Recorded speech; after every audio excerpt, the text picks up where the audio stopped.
Nyt tulee tehokas koko kropan dynaaminen liike, eli avataan olkapäitä sekä avataan koko kroppaa, jotta olkapäällä olisi tilaa liikkua.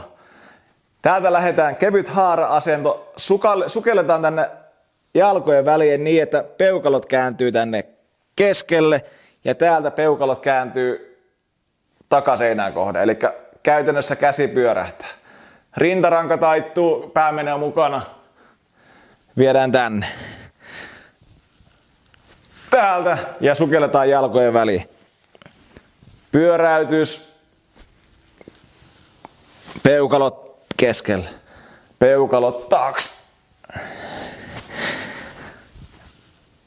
Sivusta tämän näköinen liike täältä kaarelle ja jalkojen väliin.